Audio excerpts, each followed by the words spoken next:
Bonjour, bonsoir tout le monde. Je m'appelle Emeline. Actuellement, j'ai 24 ans et je suis à 116 jours de mon voyage de ma vie, on va dire. Je réalise mon rêve de parcourir le monde et on est au jour 10 du carême. Je suis actuellement à Hanoï, au Vietnam, toute seule dans ma chambre d'hôtel et je me sens plutôt apaisée, mais aussi apeurée, un peu anxieuse et tout plein de choses qui se mélangent. Et comme je fais déjà des vlogs sur mon autre chaîne, je me suis dit pourquoi pas débuter un petit reportage ou un petit vlog sur comment est-ce que je ressens ma foi. Et je sais pas trop quoi dire parce que d'habitude je parle en anglais et cette chaîne-là elle est en français, donc ça m'arrivera peut-être de parler anglais parfois. J'aimerais bien tenir jusqu'au JMJ en 2027 en Corée. Et pour débuter cette vidéo, j'aimerais commencer avec vous la lecture du verset quotidien. Donc j'ai une application sur ma tablette qui me permet de lire la Bible tous les jours. Et je suis pas très régulière, donc j'essaye vraiment, d'autant plus pendant ce carême, de me lier un peu plus à Dieu. Et je sais pas pourquoi, j'ai senti qu'avec l'évangile du jour, je me devais de le lire avec vous. Et en même temps, je sais que j'aurai les larmes aux yeux parce que le carême, c'est toujours un gros moment pour moi. Surtout la semaine sainte qui est très très lourde, le vendredi saint particulièrement. Je pense que je commence déjà à avoir les larmes aux yeux. Donc l'évangile du jour, il dit, c'est de Matthieu 26, verset 38. Il leur dit alors, mon âme est triste à en mourir, restez ici, éveillés avec moi. Donc ce passage parle de l'arrestation de Jésus et je suis actuellement dans une recherche de moi où je me demande un petit peu qu'est-ce que je fais finalement dans ma vie et dans tout ce qui m'entoure. Je suis une anxieuse compulsive avec des troubles de l'anxiété depuis des années et des années. Et j'essaye malgré moi de laisser tout ça, de me dire que avec la foi ça partira, avec ma foi ça partira, que je prie et que j'essaye de faire les choses comme il faut, mais c'est pas suffisant. Je pense que ma foi a encore besoin de grandir et je demande pas assez d'un cœur pur. Et cette parole, en fait, le rester ici, éveillé avec moi, me donne envie de continuer, me donne envie de faire les choses correctement. Je suis actuellement avec mon copain et c'est une personne qui partage ma vie depuis 9 ans, mais pas du tout parce qu'on est ensemble depuis 9 ans, mais plutôt parce que notre histoire est qualifiée d'alignement des astres. Alignement des astres, donc pas l'alignement des astres, mais plutôt la catastrophe. En fait, ce qui s'est passé, c'est qu'on a arrêté de se parler pendant 1 an. Et j'ai supplié Dieu. J'étais fatiguée, je suis allée en métropole après une grosse crise d'anxiété à Singapour. J'ai prié, j'ai demandé à Dieu, après m'être confessée, de mettre quelqu'un sur ma route, de mettre sûrement l'homme de ma vie ou la personne avec qui je vais avancer, qui pourra m'aider à faire partir mon anxiété et vraiment cette personne avec qui je pourrais tout faire. Et mon copain actuel est revenu dans ma vie. Donc c'était mon meilleur ami au lycée. Et en fait, on a vécu tellement de choses et tellement de choses sont restées sous silence que aujourd'hui, c'est très très dur de me dire que la personne avec qui je partage ma vie est aussi l'une des personnes qui m'a fait le plus souffrir. Sauf que j'étais tellement heureuse de le retrouver finalement et que tout tournait sous le sens. J'ai demandé à Dieu et j'ai reçu. Sauf que, au contraire, je me demande, mais est-ce que j'ai pas réussi à prendre quelque chose qui ne venait pas de Dieu et que finalement cette relation qui a été toxique pendant des années n'est pas en train de m'éloigner de Dieu actuellement parce que j'ai fait des promesses que je n'ai pas tenues. On s'est refait des promesses, lui et moi, qu'on n'a pas tenues. Et ça me déchire le cœur de me dire que je m'éloigne de Dieu à cause de lui, mais surtout à cause de moi, parce que lui, il y est pour rien en fait. Lui, il a sa foi, il a sa façon de fonctionner. Et je me suis rendu compte que c'était toujours mon cheminement à moi et que je devais vraiment le faire pour moi. Même si c'est très très dur. Sur cette parole de l'arrestation de Jésus, je ressens en fait, euh, en tant qu'hypersensible, c'est ça qui me déchire le plus le cœur. C'est que si je prenais les choses à cœur, normalement ça irait. Mais mon empathie ne me permet pas de juste lire des mots. Et le fait de lire les mots de Jésus qui dit « Mon âme est triste à en mourir. Ça me déchire le cœur en me disant que même moi, actuellement, je suis déjà très fatiguée de ce que je vis et de ce que de ce que j'ai dans la tête. Et en fait, cette période de carême, comme d'habitude, me permet de travailler sur quelque chose. L'année dernière, c'était la patience. Pour actuellement, en fait, pour préparer le projet du coup que je suis en train de vivre. Et l'année d'avant, c'était le pardon. Donc le pardon pour moi, le pardon envers mon père, avec qui je ne parle actuellement plus. Et je me dis que toujours cette période me permet beaucoup de travailler sur moi et de faire les choses qu'il faut pour me rapprocher de Dieu et essayer de suivre la parole. Donc cette année, en ayant du coup mon copain dans ma vie, je me suis rendu compte que c'était trop facile de mettre la faute sur les autres, surtout avec lui, parce que notre histoire, comme j'ai dit, est tellement grosse que c'est plus facile de le blâmer que de me regarder moi. Donc j'ai décidé de vraiment travailler ce carême sur moi, sur ma foi et sur ce que je veux faire. Carême qui a débuté plutôt bien parce que j'ai pu aller à la messe des cendres à Ho Chi Minh, donc toujours au Vietnam. Et je me rends compte que ça fait déjà 10 jours qui sont passés. En voyage c'est pas évident parce que le temps paraît différent et 10 jours c'est déjà énorme. Je me rends compte que j'ai pas fait beaucoup d'efforts. J'essaye de me lever tôt, de prier, de pas trop m'énerver et de partager du coup la parole tous les jours sur cette chaîne. Et voilà, donc j'avais envie de faire une petite introduction, petite introduction qui dure presque 10 minutes. Mais j'aimerais bien parler plus souvent de ma foi et de ce qui me transcende. Je le fais souvent par écrit, mais je finis toujours par perdre mes notes. Et comme le contenu vidéo, c'est quelque chose qui m'attire depuis tellement longtemps, que je me dis que il est temps que je mène ma mission, qui est d'instruire les ignorants. Et comme j'ai dit dans ma chaîne, je trouve que le mot est fort, parce que je ne pense être personne pour pouvoir ne pas me traiter moi-même d'ignorante. Mais j'ai envie de discuter avec vous de la parole de Dieu.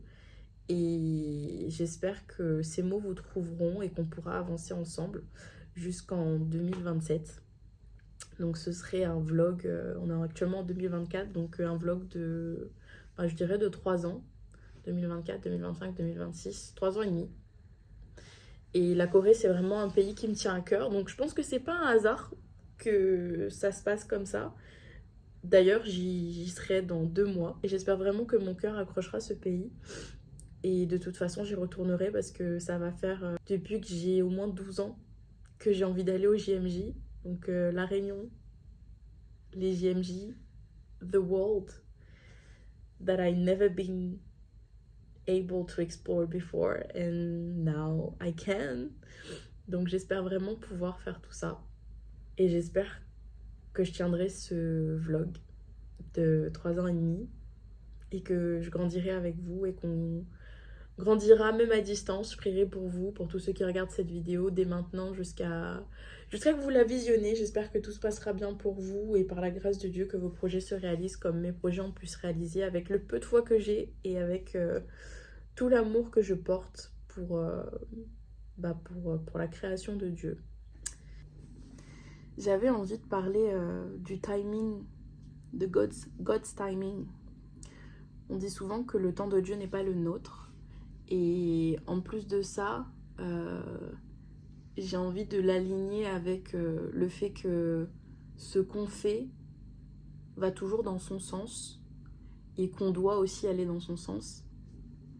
Je sais pas si ça sonne correct ou pas, mais j'ai envie de prendre l'exemple de dimanche dernier. Donc aujourd'hui on est mardi, ça va faire 3 jours que j'ai envie de parler de ça.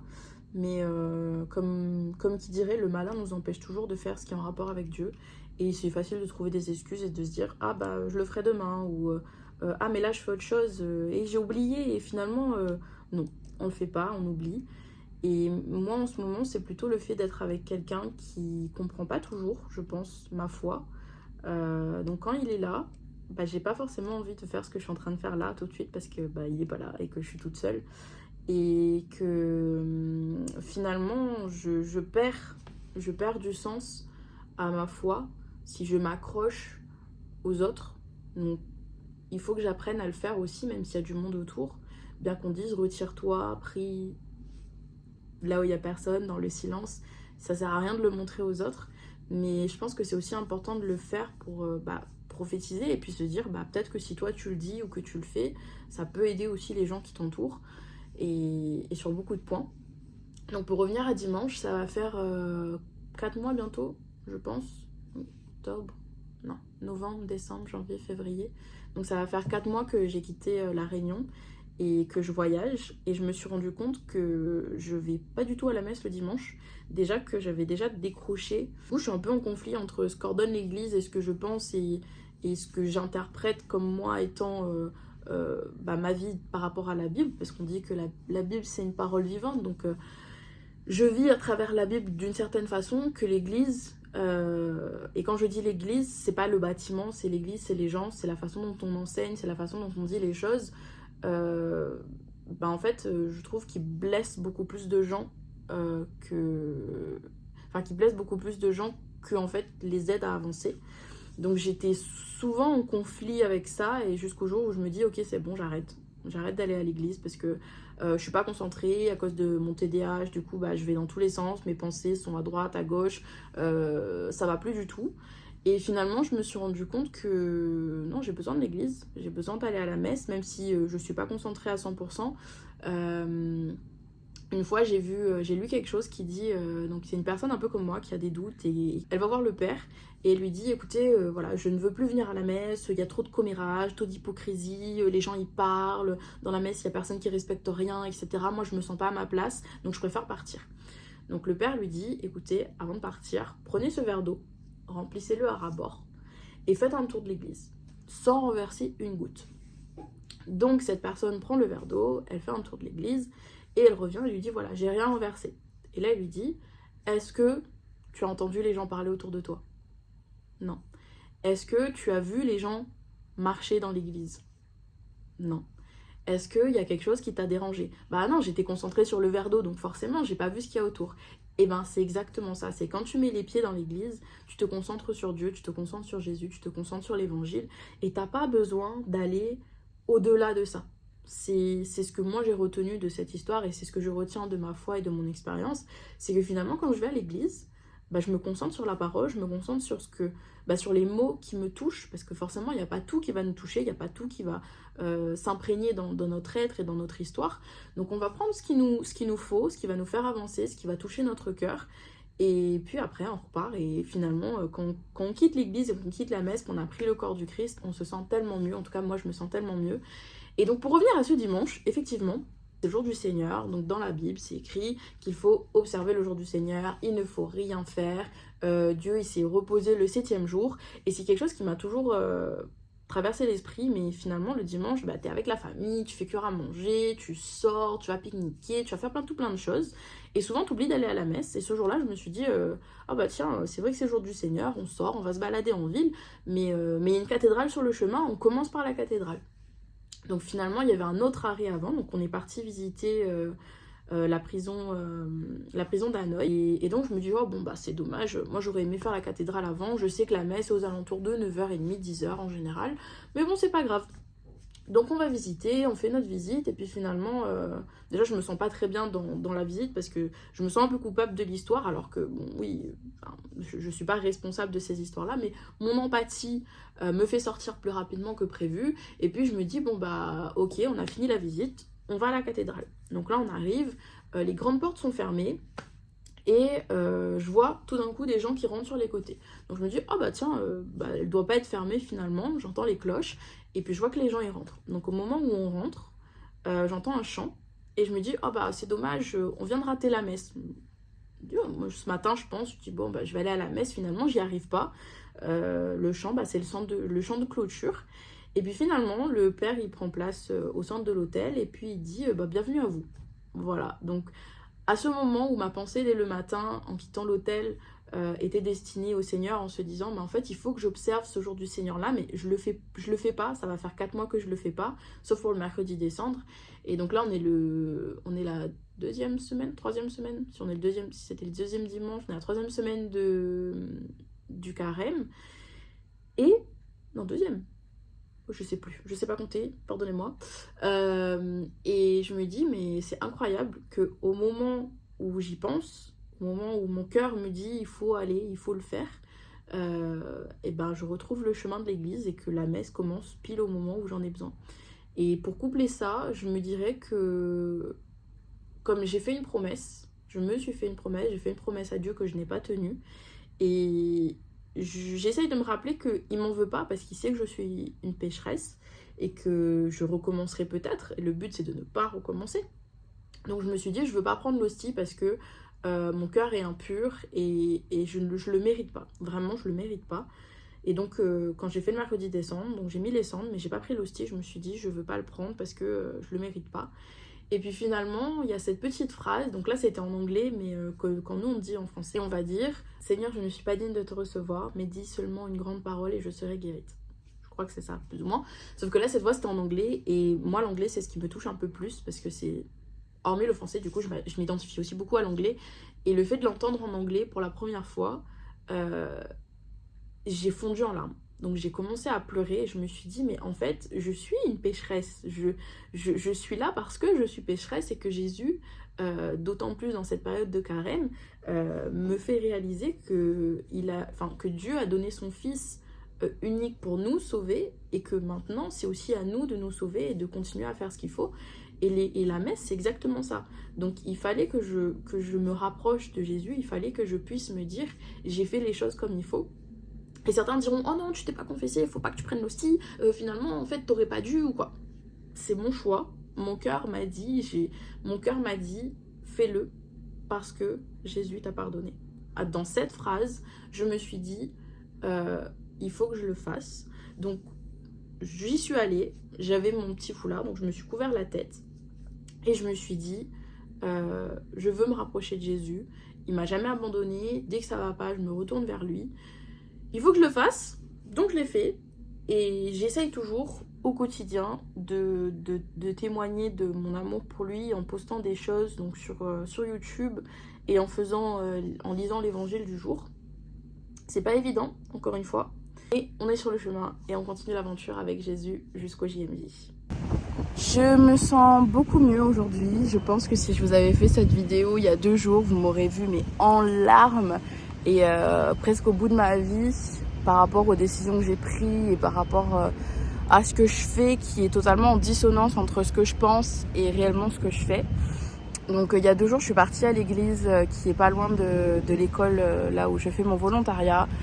Et j'étais à bout, je me suis dit, Emeline, il faut que tu demandes quelque chose, il faut que tu arrives à trouver une solution parce que là, ça va plus, tu es pas bien. Donc je demande à Dieu, je lui dis, écoute, là je me sens vraiment pas bien, est-ce que tu peux m'aider par rapport à ma relation avec mon copain parce que j'ai l'impression que je fais n'importe quoi et je me sens pas en accord avec ce que je fais et ta parole. Et donc là, je tombe sur cette parole-là. Et là, je fonds en larmes. Je me dis, mais non, mais c'est pas possible. C'est aussi simple que ça. Et finalement, je cède à la tentation. Mais vraiment, c'est pas que je cède à la tentation facilement, mais je me cherche toujours des excuses. Et j'avais vu ça quelque part. C'est quelqu'un qui prêchait et qui disait de nos jours, on cherche des explications à tout et on cherche toujours à donner une raison à tout. Donc, c'est-à-dire, oui, mais là, je suis pas gourmand, c'est juste que c'est un buffet, donc je me fais plaisir, mais c'est pas de la gourmandise. Et en fait, on va toujours chercher quelque chose qui va à l'encontre de la parole, mais pour nous rassurer nous, et du coup, bah, en fait, ça va. Alors qu'en fait, pas du tout. Il faut pas chercher d'excuses, il faut juste faire ce qui est écrit dans la Bible. J'ai vu une autre vidéo d'une fille qui dit, mais de toute façon, euh, au moment venu, on sera jugé par la Bible. Que ce soit dans les anciennes écritures ou surtout ce que Jésus nous a dit et ce qu'il nous a dit de faire, c'est écrit, on ne peut pas passer à côté, c'est pas possible. C'est pour ça qu'il faut étudier la Bible, c'est pour ça qu'il faut la lire, c'est pour ça qu'il faut la comprendre, il faut l'intérioriser. Et donc, je me sentais vraiment pas bien. Et là, j'ai reçu cette parole et du coup, bah, j'ai tout de suite envoyé un message à mon copain et je lui ai dit, écoute, maintenant, on fait ça, on essaye d'avancer ensemble de cette façon, sinon c'est fini. Je peux pas en fait me dire que je fais des crises toutes les semaines, tous les jours. Bon, pas tous les jours, comme il me dit, j'exagère énormément. Mais je peux pas faire des crises à chaque fois et me dire, Emeline, tu prends pas les bonnes décisions, mais tu continues à le faire. Non, c'est pas possible. Donc je me suis dit, voilà, maintenant les choses sont claires. Et depuis 3 jours, 2, 3 jours, eh ben, ça va beaucoup mieux. Dans mon cœur, je me sens apaisée. Entre nous, ça va beaucoup mieux. Et lui, il a aussi évoqué son envie de mieux comprendre la Bible, déjà pour lui et puis pour moi aussi, pour qu'on puisse avancer, puisqu'il ne peut pas faire des choses qu'il ne comprend pas, tout comme moi, j'ai besoin de comprendre ce qui se passe autour de moi. Donc avant de partir, je me suis dit, il faut que je tourne la page sur mon ex. Donc mon ex avec qui je suis restée presque 2 ans, qui m'a trompée et avec qui c'était très, très, très compliqué et très, très toxique sur beaucoup de points. Mais c'était pas quelqu'un de méchant. On va dire, c'était vraiment pas quelqu'un de méchant. C'est juste qu'il était perdu et je pense qu'à cette époque-là, j'étais pas la mieux placée pour l'aider. Et je pense qu'on a sombré tous les deux. Et en fait, il m'avait écrit une lettre que j'ai gardée pendant presque 5 ans. Et avant de partir, je me suis dit, Emeline, brûle-la. Tourne la page, ferme le livre, jette le livre, brûle le livre, tout ce que tu veux, mais le garde pas. Et au final, j'ai été très surprise parce qu'il y a une chanson qui m'est venue en tête qui dit car mon Dieu est fidèle, il ne m'abandonne jamais, je n'ai plus rien à craindre, car mon Dieu m'a libérée. Et donc, j'ai cette chanson en tête, donc je la chantonne, je me dis ça va, tout va bien. Et puis là, je me dis, bon, allez, souffle un petit coup sur la lettre, elle a fini de brûler. Et là, je récupère des petits bouts de papier. Et un des papiers, c'est écrit fidèle. Mais vraiment, genre, fidèle, littéralement. Et je me suis dit, mais en fait, quoi que je fasse, je pense que le plus important, c'est que je garde ma relation à Dieu, que je garde cette relation qui me tient, en fait, tout simplement à la vie sur Terre et à ma vie donc auprès de Jésus plus tard, donc au paradis. Et puis je me dis, mais voilà, il faut pas que j'oublie ça, donc je me le rappelle, je me le rappelle, je me le rappelle. Et finalement, bah voilà, en soi, je pense que c'était un très très bon moment pour moi de me dire que bah, j'arrive à avancer enfin en paix avec moi-même et en paix avec les Écritures, et j'essaye de faire des efforts tous les jours. Voilà, j'espère vous partager un peu plus tard. Il est bientôt 10 h et je me sens épuisée. Euh, j'ai fait un rêve ou un songe, je sais pas. J'ai en fait cette amie de très très longtemps, de longue date, que j'ai blessée dans le passé. Et on a arrêté de se parler, elle, sa sœur et une autre amie à moi. Et j'ai toujours voulu m'excuser, mais je l'ai jamais fait parce que je me suis dit, ouais, mais le passé, c'est le passé, tu vas pas rentrer dans sa vie, dans sa vie, etc. Et dans tous les cas, j'ai pas forcément envie que ces filles-là reviennent dans ma vie. Mais je pense que avec le recul et avec beaucoup de maturité, je me rends compte que j'aurais dû m'excuser depuis très très longtemps. Et donc je lui ai envoyé un message, sauf que j'ai pas pu envoyer plus que ce que je voulais, parce qu'en fait ces messages sont bloqués sur Instagram. Donc là j'ai pas d'énergie, je me sens épuisée, il y a tout je pense qui va m'énerver si ça va pas dans mon sens. Et j'ai envie de rester seule. Donc les personnes avec qui je suis désolée, je risque d'être d'humeur plutôt pas moi, plutôt massacrante ou juste pas d'énergie. Je pense que le fait de beaucoup prier ces derniers jours, bah ça prend aussi. Parce que tu peux recevoir. Donc là, je pense que j'ai reçu un appel à dire bah va t'excuser quoi, il est temps, là c'est bon, ton cœur il est en paix par rapport à la situation. Et j'espère que son cœur, elle aussi, est en paix. Et je lui ai dit, elle n'a pas à me répondre si elle en a pas envie. Mais je me dis, mais c'est ouf de se dire que j'ai fait tellement d'erreurs par le passé, je pensais avoir tellement raison, qu'aujourd'hui j'ai plus envie de parler, j'ai plus envie de dire les choses parce que je sais rien en fait. Et si c'est pas pour proclamer la parole de Dieu, je me sens plus de parler, je me sens plus de faire ce qu'il faut pas en fait. J'ai plus envie de pécher et le truc c'est que si les gens me poussent à pécher autour de moi, je suis pas sûre qu'ils doivent rester dans ma vie. Donc là je suis totalement HS et j'espère juste trouver une solution pour me sentir mieux. Déjà commencer par me lever et prendre un petit déjeuner je pense. Et puis faire mon volontariat et voir mes élèves quoi. Donc j'espère que je me sens en paix et en même temps je me sens vide. Donc je pense qu'il faut que je remplisse mon cœur de beaucoup de choses positives. Et je vais continuer à remplir de la parole et puis puis voilà, on verra ce que ça donne. Aujourd'hui, j'ai du mal à lire la Bible. J'ai du mal à savoir quoi faire, ce qui est bon de faire ou pas. Je me sens un peu vide, j'ai fait des cauchemars toute la nuit, je me suis endormie sans lire la Bible parce que j'étais épuisée. Et du coup, je me suis sentie pas bien, parce que j'aurais dû le faire malgré tout. Et je me pose plein de questions sur ma relation actuelle avec la personne que je suis, enfin avec la personne avec laquelle je suis dans une relation, pas la personne que je suis, même si je me pose aussi des questions sur qui je suis. Mais je pense que c'est plus facile de répondre à qui je suis en sachant que je suis le Christ et que je suis le Christ, ça fait beaucoup de suivre. Et j'essaye de faire ce qu'il faut, mais quand d'autres personnes interfèrent dans cette relation-là, j'ai du mal à comprendre où sont les signes et ce que je dois faire. Et en sachant que j'ai demandé à Dieu une personne qui puisse m'aider et que finalement cette personne me crée énormément d'anxiété alors que c'est ce que je voulais me débarrasser de base, je me demande si c'est pas un coup du malin. Et je pense que c'est la plus grosse question de ma vie, en sachant que cette personne fait partie de ma vie depuis bientôt 10 ans et qu'on en a vécu des histoires. Et au final, il fait des efforts, vraiment. Voilà, ce matin, c'est lui qui me dit, bah viens, vu qu'on n'a pas lu la Bible hier, on lit la Bible aujourd'hui.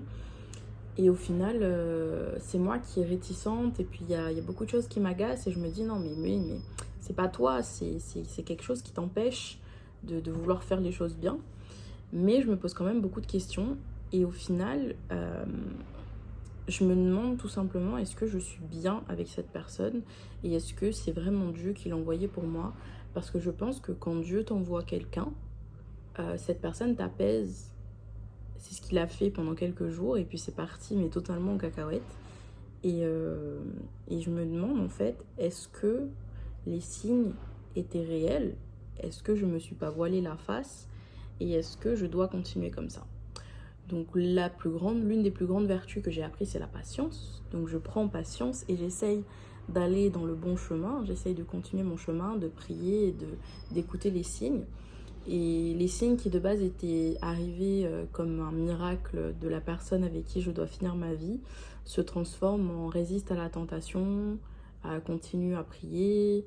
Et si cette personne ou ces personnes autour de toi ne font pas la volonté de Dieu, mets-les de côté. Et en gros, la certitude s'est transformée en doute, qui s'est transformée en que faire, que faire, que faire, que faire. Donc j'ai toujours cette volonté de suivre le Christ et ça c'est quelque chose qui ne changera pas. J'espère simplement que à partir d'aujourd'hui et depuis quelques temps, je fais les bons choix. Je fais les bons choix pour moi, je fais les bons choix pour le Christ et je fais les bons choix pour ma relation parce que j'ai pas envie de la voir échouer non plus. Mais je peux pas non plus rester dans quelque chose qui ne me convient pas. Et il m'a dit de prendre patience et qu'il essaye de changer, qu'il change et je vois ses efforts. Donc j'attends de voir ce que ça va donner. Et j'ai confiance en lui, même si j'ai pas confiance en moi assez pour me dire que ça va fonctionner, mais j'ai confiance en lui et j'ai envie de voir ce qu'il est capable de faire pour moi. Donc voilà, on verra ce que ça donne au fur et à mesure du temps. Et j'espère que, enfin pas j'espère, que Dieu continue à guider mes pas et, euh, et que je puisse trouver réconfort auprès de lui parce que là, c'est vraiment pas évident et je sais vraiment pas que je sais plus quoi faire parce que je sais ce que je veux faire, mais je sais plus comment le faire si je dois enlever cette personne de ma vie.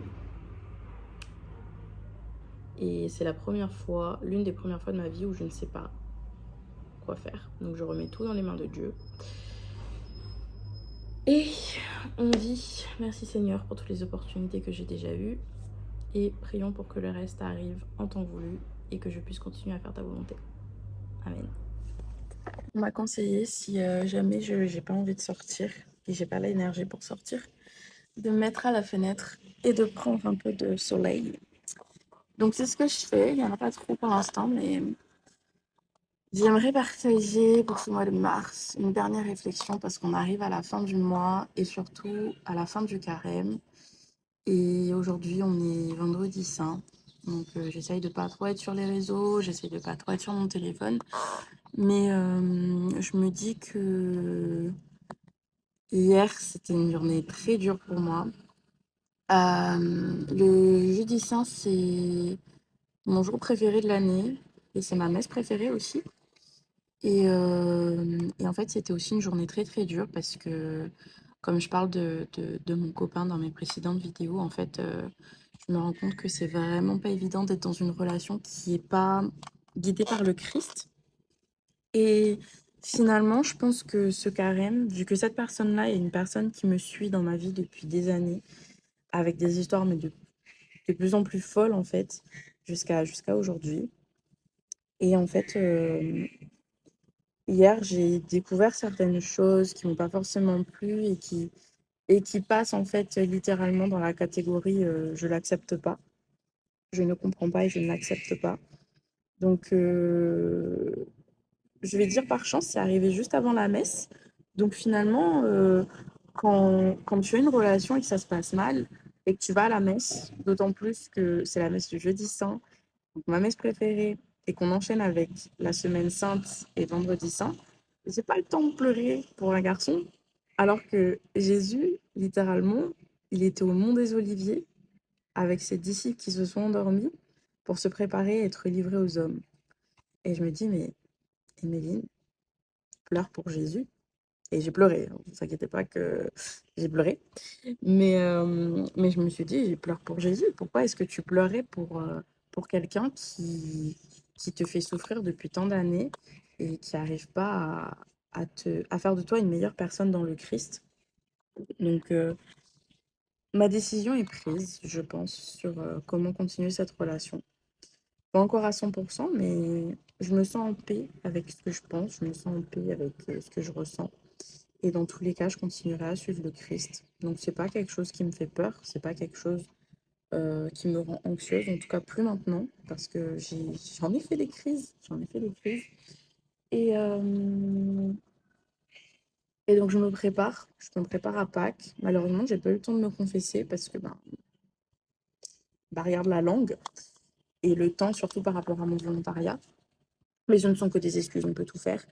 Juste, voilà, ça n'a pas été le cas, ça n'a pas été le cas maintenant. Oh, il y a des enfants qui passent, je me demande s'il y en a des miens dedans. Et donc voilà, je me disais que j'avais envie de partager avec vous cette fin de carême qui a été très lourde pour moi, mais surtout au niveau émotion. Beaucoup de travail sur moi-même, beaucoup de self-reflection et je pense que je n'ai fait que grandir ma foi. Donc je suis très contente de ça, même si ça veut dire perdre certaines personnes, même si ça veut dire s'éloigner de certaines personnes, même si ça veut dire changer de style de vie. Je suis quand même contente d'avoir pu commencer cette chaîne, de me dire que même si je poste pas tous les jours, j'ai envie de le faire, j'ai envie de l'agrandir et j'ai envie de grandir une communauté en fait tout simplement avec qui je pourrais parler de Jésus et voilà, partager au-delà de la chaîne que j'ai déjà sur mes voyages et sur des sujets un peu plus sociétaires, on va dire. Euh, et de toujours préparer mon cœur à je pense que j'attends le plus, donc les JMJ en 2027 en Corée du Sud. Et voilà, c'était un petit peu ma pensée du jour. Et j'espère pouvoir vous partager davantage jusqu'à Pâques et commencer une nouvelle vidéo pour un nouveau mois.